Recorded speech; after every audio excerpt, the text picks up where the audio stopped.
should we sit a little more closer, or what is the point of a love marriage if you're not sitting together? He doesn't like, but still, he is become talkative because of me now. Sure. Was this really a love marriage? Because I don't know. The husband looks like he's trying to run away. Hello, everybody. Welcome back to my channel. My name is Queenie. For those who don't know me, it's been a minute. Your girl looks a little bit different. Yeah, peep the hair. Peep the hair. Yeah, she's cute or whatever.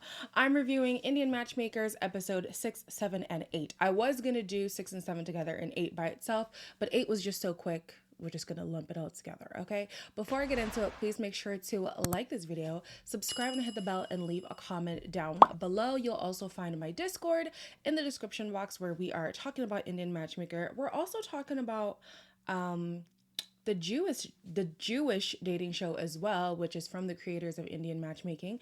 If you're watching that, let me know. Do y'all like it? Yes or no? Y'all want me to review it? Because y'all know I love reviewing a dating show. So yeah, let me know. So we are going to start with Shital. It's her time to move to Miami to be with her boyfriend, and everybody is on board. Now you can have your own album with Neeraj and my future grandchildren. I mean, pinch me, right? It's crazy. I think there will be a wedding invitation in my mailbox very soon. I was saying in the comments of the last video that I think what makes it hard for Seema to find matches for these specific people is that they're more looking for arranged dating rather than arranged marriage. So she has the mindset of arranged marriage, and she's wondering, why are these people being so difficult? They have a very Western perspective on dating.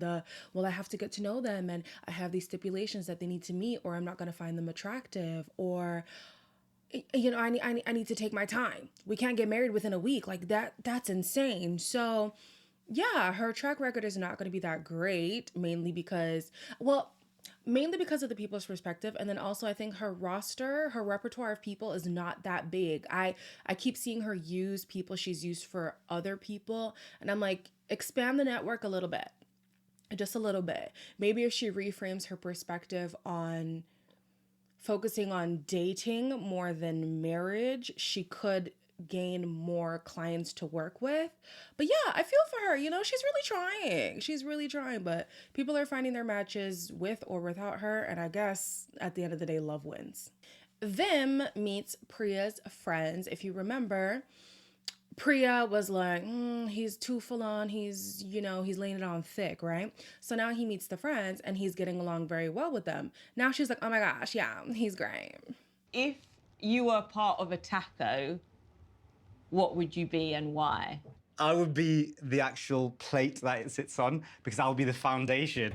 I think they really liked him. And I think that for me gives me a lot of certainty as well. I'm not as vulnerable as I thought I was. I thought I was a lot more vulnerable, but actually I'm not. This could be something special. I think Priya was trying to set Vim up.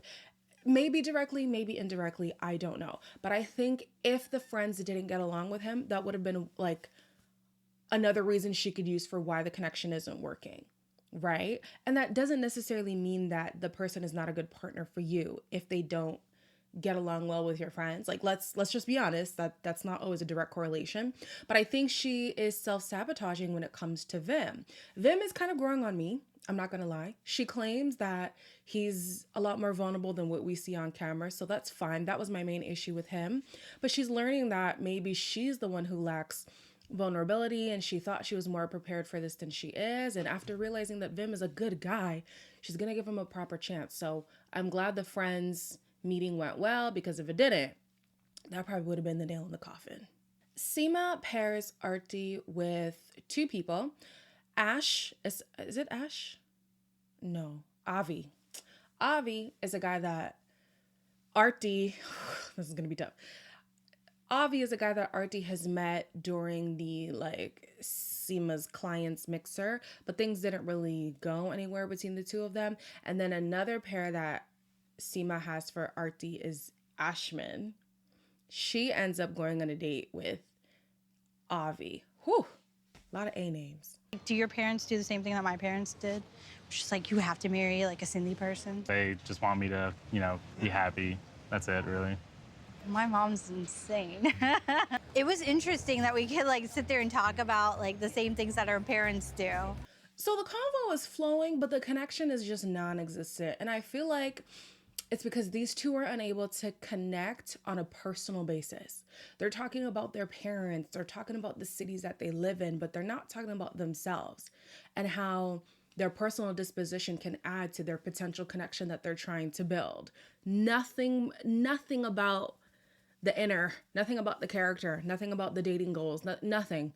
It literally is like, oh, my dad is like this. Oh, my dad is like that. Who cares about your dad? I mean, it's important, but like not right now. Not right now. Okay. We move on to a better date with Vikash. And in as much as Vikash annoys me, he's better at constructing a conversation in a way that leads to personal things being revealed about each other and learning how they'd be compatible for each other. She's 10 years younger than me, actually 10 and a half. And I've never dated someone younger than me. How are you into this scorpion thing? I mean, like the sign thing? Yeah, duh. Everyone my age is. Oh, really? You wouldn't know. No. Really? Yeah. Like, what are you looking for? Like, who do you want to spend the rest of your life with? I think somebody that they're gonna like stick out the hard stuff with me. Yeah. Could I get your number so we can meet out again? Yeah, come to North Carolina. I just want your number first. So the woman he went on a date with is Janky. Janky is more American than his previous date, which is a plus for him. However, she's younger than his first date. Now explain this to me, Vikash, because you're really annoying me. Your rules don't make sense. He went on 3 dates with the first girl. And at the end of the 3 dates, he realized she's too young for me. I don't understand why somebody so young would want with somebody who's 39 at the time. Now he's 40. This girl is almost 11 years younger than him. And he's like, oh yeah, it's so great. She's amazing. Miraculously, she's amazing. Like, the rules just don't make sense. He wants somebody Indian, but not too Indian. He wants somebody young, but not too young. Unless she's younger than the one who was too young. Whatever. Arty is now exploring her second connection with Ashman since things with Avi didn't go well. And honestly, I'm starting to think that Arty's the problem. He's cute and he's really funny. He's a really funny dude. I like going wine tasting. Oh, that's nice. Yeah, so that's pretty cool. Yeah, so what else? We need to have more guided conversations. We need to have more guided conversations because even when this girl is a little bit interested, I felt like she was more interested on this date than she was with Avi. She just has a dry tone, a dry delivery. So you can't tell, like, is she feeling me? Is she not feeling me? Am I doing well? Like, what? I don't know. So I can understand why the men are kind of struggling to continue the conversation. Now, I will say, this is a stranger. You have nothing to talk about. There's so many politics, even though that's touchy, but like there's a wealth of topics to talk about and y'all are always running out of things to say. I don't know. Let's have some more guided conversations. I will say that is something that Seema needs to implement in her matchmaking. And then also have people who are a little bit more open. And I don't think Arty is as open as she thinks that she is. So she's talking with Seema, her mom, and her brother. And the brother is like, well, chemistry is important. It needs to be about chemistry. And it's like, yeah, but have you seen your sister on these dates? She ain't really trying. Arty now feels like Seema is pushing her boundaries because Seema is saying, listen, you're not going to get 100% of what you want. And even if you did, you still have to put in the effort. Arty feels like first impressions, chemistry, the spark should all be there in the beginning. They both are making valid points, but either way, Arty decides to take matters into her own hands. And so we find Jamal. Jamal is a Pakistani Muslim, which is against her desire to find somebody who's Cindy, which is really her dad's desire. It wasn't really her desire.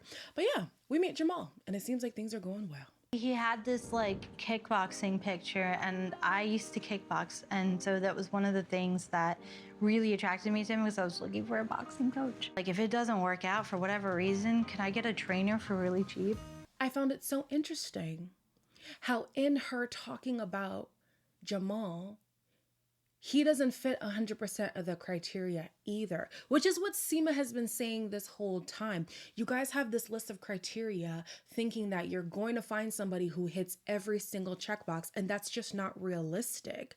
I think what the people in the show lack to understand is that they put physical characteristics on a higher in the ranks than they do other stuff. So when they say this person doesn't match what I'm looking for, they're really trying to say I'm not attracted to them. Because here you have somebody who is a Pakistani Muslim, which is not what she was looking for at all. And it actually could be contentious when it comes to melding the families together, but she's going to proceed with it anyways. Why? Because she finds him attractive. So let's quit with the BS and let's just say you don't find a man attractive when you think that 100% of the criteria isn't being met. We know that means he ugly to you. That's fine. That's okay. Just don't say it like that, but that's okay. So we get to meet Pavneet. Pavneet, love her. She is the quintessential modern woman. I started my own business. I'm a PR and marketing professional. I help people like building their brands. I love taking solo trips and I love to, go to like music festival events. I have tried apps and I have experienced that men lied about their jobs and their addresses to me. When she meets Sima, this is when it really solidified to me that I like Pavneet, okay? Her characteristics, her criteria, let me say, is creme de la creme. She says she's looking for somebody passionate, creative, adventurous, funny, and tall because, well, she's 6 foot. And, as a woman who comes from a country where most of the men are short, I understand your struggle, babe. I'm not 6 foot, but I'm 5'10". And it's hard. It's really hard. But she seems just so open and optimistic. And I'm just like, oh, this is so great. So we see Tushar again. Tushar is thrown into the mix. And, the height is a little bit of an issue at first, but after reading the criteria, like sifting through his portfolio, she's like, he's a great candidate. Let's go on the date. Tushar could not be more awkward, but thank God. Okay. Thank God Pavneet is the woman that she is. And she was able to reel the date in. So, tell me about, I'm just mentally going down the question list. No. I'm waiting. What, let me rephrase that question. So now, how do you see your life? I was feeling the butterflies in my stomach. And then I just kept my mouth shut so that they don't just come flying right off my mouth. Pavneet. Pavneet. I know, I'm just pulling your leg. Oh, do you want me to get more taller? This is why I'm saying we need guided conversations, because without Pavneet, this date would have been a dumpster fire. It just would have been horrible. But yeah, I'm glad that she was able to turn the date around. It seems like he is very into her at this point, and she's very into him. She's very open. They exchange numbers. Everything is great, right? We're going to touch on them a little bit later. Going back to Arty, she says that things are going very well with Jamal. She's surprised at how great the connection is. And, I'm not going to lie. At first, I was like, we're hearing a lot about Jamal, but I'm not seeing Jamal. As quickly as I said it, honey, boom, here comes Jamal. Oh, we met in person. You were, fit the bill. Oh, I fit it. Okay. Yeah. Just look at her. Like, everything about her, she radiates beauty. Like, whenever I see her, I just fall for her again. So Arty's older sister's husband is also Pakistani and Muslim. So I thought he would have paved the way and made things a little easier. Doesn't seem like that. So Jamal had asked her out the same day that they matched. And now he's ready for her to meet his parents. And I'm just like, you know what? And as much as the women and the men on this show are picky, what happened to Bobby? Oh, anyways. And as much as the people on the show are picky, once they find what they want, they go for it. This man means business. He means business. I love that for you, Arty. Okay. That episode ends with Seema and her sister sitting down, basically talking about the changing times and how the generation before, this current generation would just kind of go with what parents said. However, this generation is more about finding their own paths and making their own decisions. And so the sister is trying to get Seema to understand that she needs to be malleable and needs to learn the culture of the people who she's matching so that the success rate is a little bit better, right? So we move on. Oh, am I already? Dang, we're already at episode 8. This is going fast. Am I talking too fast? Anyways, in the last episode, it starts with Arty, right? Arty's in her bad girl era. Like the baddie. Her man, Jamal, he's the one. He's the one. Yeah, she's talking about everything's great. I don't even want to talk about that. I want to talk about this man going to the jewelry store because he's ready to propose. I found that person that makes me happy and that I love coming home to every day. And I want to, make her the one and spend the rest of my life with her. I want to set in an infinity style. Okay. All right. Okay. So stone's on the outside. Okay, so the halo is this right thing. here. Right. Yes, that little band right there. When she sees that ring, her face, and just like light up and tears of joy and happiness. And, of course, her saying yes. So someone in the comments of my last video, it was either the last one or the one before that, was basically telling me that in the Indian culture, jewelry is a big thing. And so even though Viral's boyfriend wasn't looking for engagement stuff, like it's not a bad thing for them to be jewelry shopping. I understand. Listen, everybody in this world should know that Indians don't play when it comes to jewelry and accessories, okay? Y'all know how to do it right. However, look at Jamal. Look at Jamal. He saw what he wanted and he's going for it. He's buying that jewelry. This is the jewelry that we want. Okay? Forget an earring, forget a bracelet. This is this one right here. So, yes, I understand that Viral and her boyfriend, whatever, like it's fine for them to go jewelry shopping and not have it be engagement related, but his whole go with the flow thing was really irritating me. Like, I just don't think he's that serious about her. Let me not say that. I don't think he is going to be as committed as quickly as she is. And so I feel like she's relinquishing a lot of the things that she wants to be with this man who might end up wasting her time. That's just my thought. That's just my theory. I could be absolutely wrong, and that's fine. But when I see Jamal is a man on a mission, and that's what I wanted to see. Arty girl, does Jamal have a brother? Because let me tell you, he can be Pakistani and Muslim. That don't bother me. Back to Pavneet before we end things off with Arty. She was having high hopes about Tushar. And basically, Tushar had not messaged her in about a week, and his excuse was that he had lost her number or something like that. He added the number wrong. So he ended up contacting Seema to then get in contact with her. She's like, well, if you already had Seema's number from time, like, why didn't you just get my number from her? He's like, oh, let me make it up to you. She's at first hesitant, and he's like, let me make it up to you. So fine, she goes because she wants clarity. Now on this date, things are going so well, and I'm thinking to myself, so Tushar, like, what's the deal? Because if the dates are going so well and you were into her, like, why weren't you putting in the effort? Like, I'm confused. I'm so sorry. Oh, you should be. Yes, I am. It's okay. Maybe I'll not buy, but he said sorry, it's fine. So let's see what happens next. I would like to explore, like, we should spend some time and then we should definitely meet. I would like to know you more. I mean, I definitely... Yeah, same. Not getting excited is like, not getting disappointed. So I'm just neutral right now. Tushar, please don't play with my girl. Please don't play with my girl, because Pavneet is by far my favorite woman casted on this show throughout all the seasons. She is a woman. Oh, she deserves every accolade in this life. Every accolade in this life. And then she's also so open to dating, and she's so positive, and she's so beautiful, and don't waste her time, Tushar. Okay? Okay. The episode ends with Arty and Jamal heading over to the proposal venue, and it's just so beautiful. And he got on one knee, and then the ring, and oh. Keep your eyes closed. Are you surprised it's good? Eyes closed? Yes, yes. She said yes. She said yes. She's locked in for life now. I got engaged. Congrats, Auntie. Such a good news early in the morning in Mumbai. You look very nice pair, good pair, both of you. I'm very happy. Thank Lots you. of good wishes. I appreciate you. Thank you so much for that. Did I cry? Let's not act like I didn't.